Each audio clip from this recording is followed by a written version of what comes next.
So, welcome, Kathleen. Welcome. I'm very happy to be chatting with you today about the upcoming Flower Essence Conference starting this Friday, the 29th of April. I'd like to introduce you to everybody. This is Kathleen Aspenns, who is one of the hosts of the conference. My name is Sara Estelle Turner. If you've not met me before, flower essences have been part of my life for many, many, many years. So I'm totally delighted to be here and just helping as many people as possible find out about this extraordinary conference. Yeah. Well, thank you so much for being part of the conference, both as a speaker and as a panelist. We are so excited for your contribution, and to be building this community is something it was our guiding light as we started. We just wanted to bring all the flower people together for this. Yeah, so I imagine it's been kind of cooking for quite a while, has it? It has. It has. It's hard to remember exactly when we started, but not terribly long, but also some time. Yeah, we've been working on this in the back behind the scenes for some time. Mm. Yeah. It was really Ruth's inspiration. She had held Ruth Toledo Altshuler, who is one of the co-conspirators in this process. She had been holding in real life conferences over the years in Brazil, where where she grew up and her developed of her practice. And now that she's in the United States, and with everything being what it is, we can actually do this and bring in people from all around the world without having to travel. Yeah, it's good, isn't it? I know as part of the British Flower and Vibrational Essence Association, we've had our gatherings for the last 2 years have been online, and it's been really exciting how people can get to, as you say, take part without that couldn't normally. So that's super cool that we can do that. Yeah. So, I mean, I guess it's kind of maybe obvious what you're going to share here, but I think it's really important to talk about it. What was the biggest guiding light for you getting this together at this time on this planet? Yeah.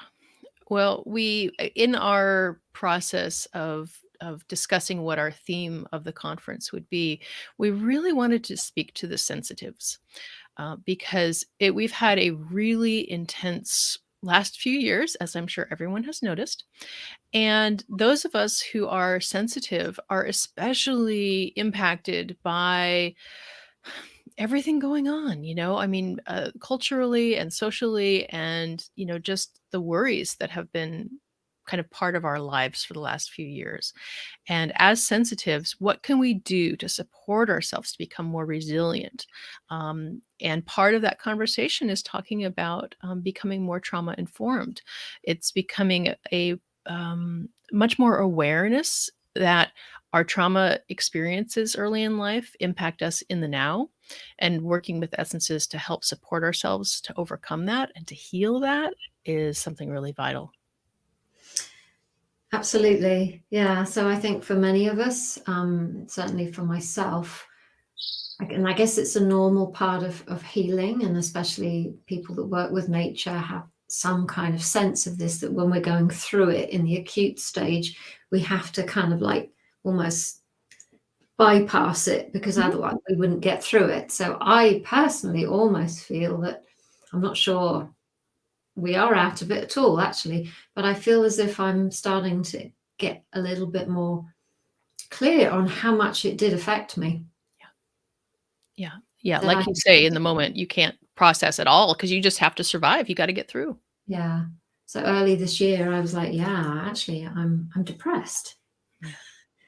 even though, looking at me from the outside, you might not think that, but I was like, yeah, I think that's how I feel, and so let's just talk about it. Mhm. And so in the work, well, in the communities here, more the European side that I've been part of, we've been talking a lot about spiritual exhaustion, Mhm. because many sensitives hold space for others, either through their work, or it's just that's what they do because they care, they love, they're sensitive to how people feel, and there's just an awful lot of exhaustion going on, isn't there?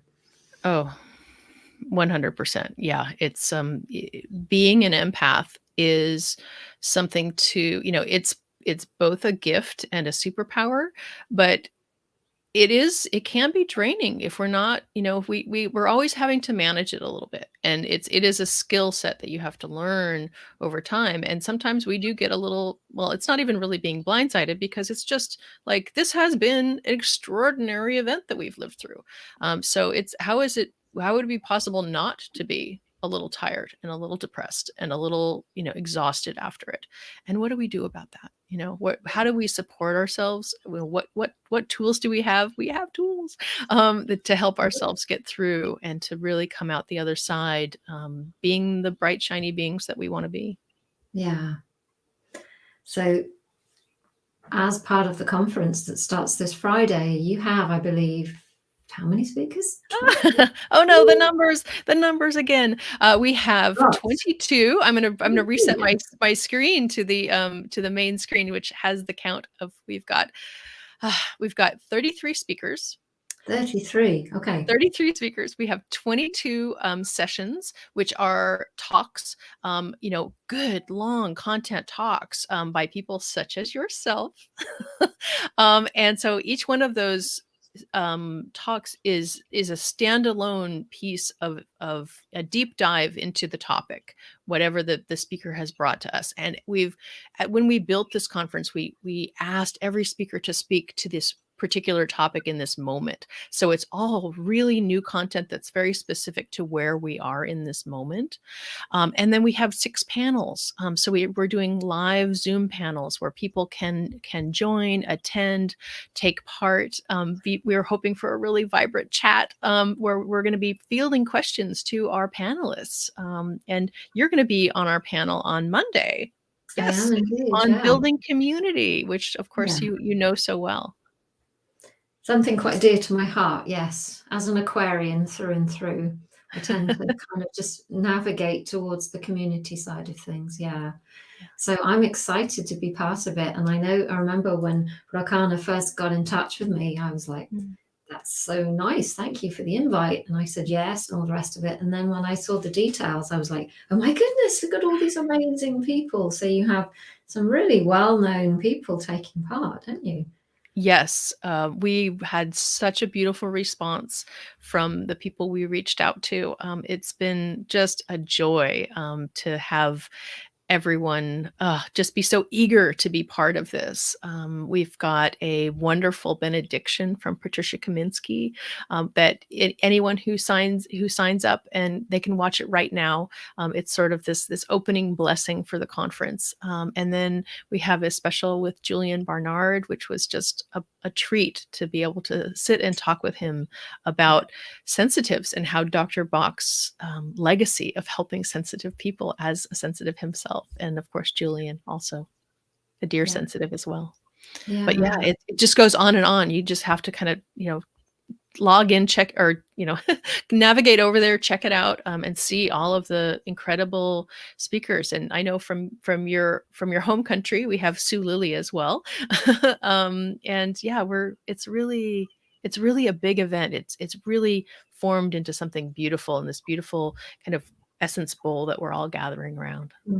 Yeah, there's a kind of almost, I didn't mean to make it sound like a song, but there is a kind of magic when essences and people come together. Yeah. So we have this beautiful community, because again, it's something that I know that we've chatted about, is that for obvious reasons we've all been isolated, and that has exacerbated possibly the person with a sensitive nature who may tend to withdraw more than normal to protect herself from what's going on, has led to more isolation. So being part of a community in this way is super. And I know as well, often people like us, we're not kind of like front row of conference. So doing things online is actually sometimes really helpful for sensitive people. Oh my God. I've done both sorts of things. And I know for me, if I have to travel and then be in a crowded room and bounce off of people's energy, it takes me a week to recover from that because I'm just so overstimulated and fried. And so to be able to do this, to be able to participate to the degree that is comfortable for you, in the way that's comfortable for you. It's such a blessing for us sensitives to be able to dip in because, I mean, the conference is all going to be accessible to you for an entire year afterwards. So fear not, if you don't have enough time in the day or you're busy this weekend, you'll be able to watch and revisit each one of the sessions. And obviously the panels are live. If you can attend live, we'd love that, but we will record those. So everything is accessible to you in the time and energy that you have. Yeah. Yeah, it's exciting. So I can actually see there's quite a few people here live. So Oh, if you cool. have any questions that you'd like to ask Kathleen, especially as one of the hosts, one of the organizers, please ask away, because so she can support you if needed. Yeah. Or just wave. Just say hey. Press that like button so that more people can see it. Yay. Which Yeah. lots of people have done. Yeah. Oh, sweet. Yeah. So the other thing that we thought would be really interesting just to chat a little bit about, well, I think it would be, because it's something that I've been kind of getting to know myself, and it's something that you are talking about in the conference, which is the trauma-informed person, healer, practitioner, whatever we want to call ourselves. And it's really important that we kind of know what trauma is. I mean, I think if we look at the dictionary definition, there's certain types of things, but as I was sharing to you before we actually started recording, I'm only just starting to realize the large umbrella of trauma and how, of course, nature and essences deals with all the facets of that. So hi, Lisa. That's just coming on and saying hello to us both. Yeah. So can you share with us just a tiny bit about how trauma is being explored during the talks? Yeah, absolutely. We're really lucky to have a variety of people who are, what they would frame themselves as a trauma-informed flower essence practitioners.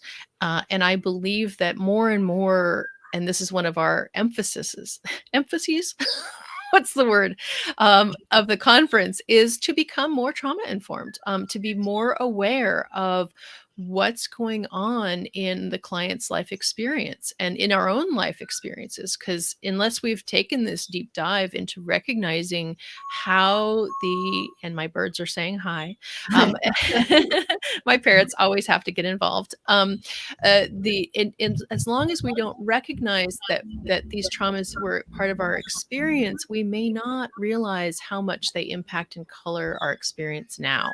So we have practitioners such as Loie Kolbeck talking about trauma, David Dalton, his whole talk is all about healing these shadows from the past, and we have quite a few people who are speaking to this specifically. We also have a panel talking about how to become a more trauma-informed practitioner, it is a huge word, it's a huge buzzword, and I think we're all still really learning about it. But certainly these childhood experiences are pretty significant. Traumas don't have to be something that necessarily shows up on the ACE scales of, you had a parent in prison or something like that, or disruption in the household. They can be other sorts of traumas that aren't recognized on there. And then there's many different sort of smaller traumas, small t traumas, that can build up. And like you were referring to, this last few years has been a traumatic event. And trauma in the moment, most of the time, it's not able to be healed in that moment. It gets stored in our bodies, it gets stored in our experiences, and we have the ability, when our lives get sort of okay, sort of stable and safe enough, then we can start to work to heal it. And that's really our opportunity in this moment, is to start to work with it. And flower essences are a wonderful possibility as part of your trauma healing process. I don't think that, one of the things that we wanted to talk about in this conference is that, essences don't just wave a magic wand and automatically just wipe it away. but they can be such an incredible addition to your program and to your support, so that you can be healed of the trauma. Did I answer Absolutely. your question? Absolutely. Yeah. Yeah. No, well, it's certainly been my experience of my life. Yeah. Yeah. And people on all ends of it as well, or all aspects of it, because I know how I came into flower essences myself was through severe anxiety.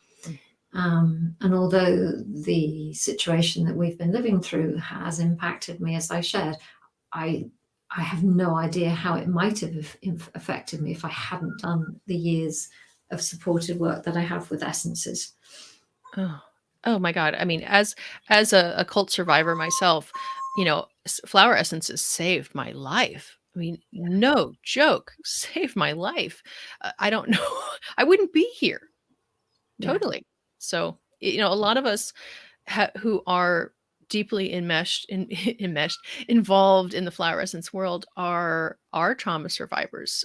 Whether we've been able to sort of have enough time behind us to look at it really, but if you look at it through that lens, you go, oh, that's why I do what I do. It's because my life led me to that as I needed it the most.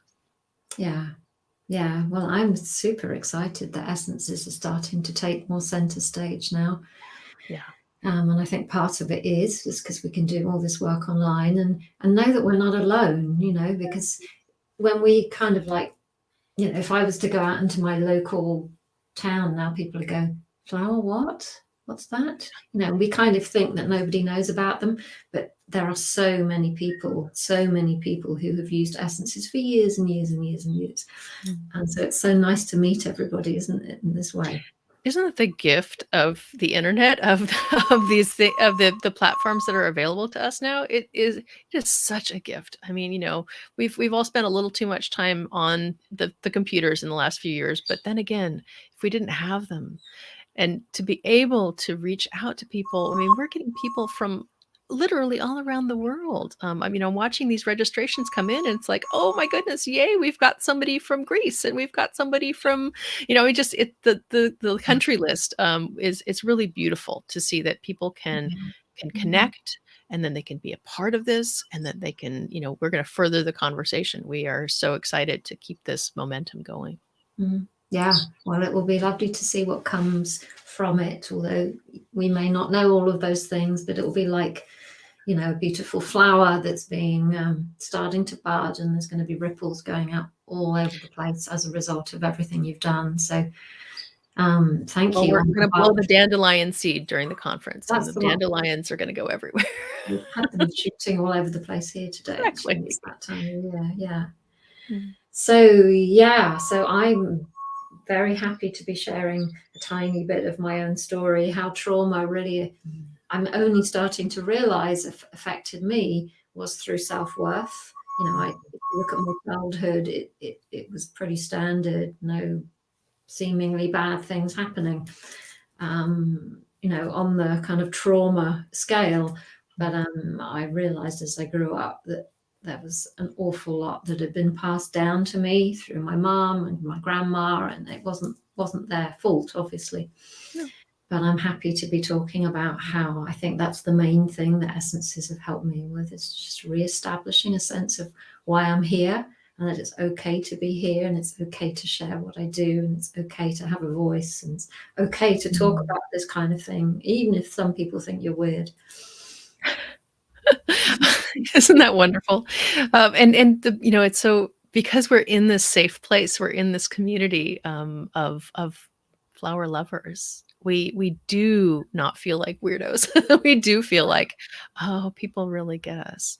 And Yeah. I for one I adored your talk about sovereign self-worth. I thought, oh, yeah. Yeah. We really all need to reconnect to that even more deeply, because it impacts, like you were saying in your talk, it impacts the way that you're able to do your work in the world, the way you're able to show up in the world. If you don't have that strong, it's such a struggle. And life doesn't have to be quite such a struggle, does it?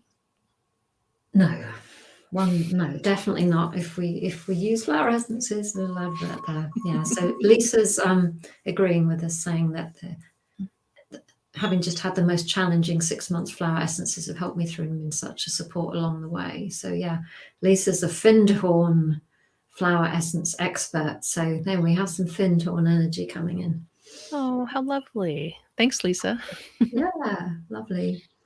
Well, thank you, Kathleen. I really, really hope that, well, it's just nice that we get to see your face and we get to meet you, because I actually know of you because you're the flower podcast lady, aren't you? Yes, I am one of the Flower podcast lady, the Flower Essence podcast. That's me and my podcast partner, Rokana Feld, who is Yeah. also one of the organizers of the event. So we are taking our podcast and we're exploding Yeah. it. So Lovely yes, to meet hopefully you. people can enjoy that too.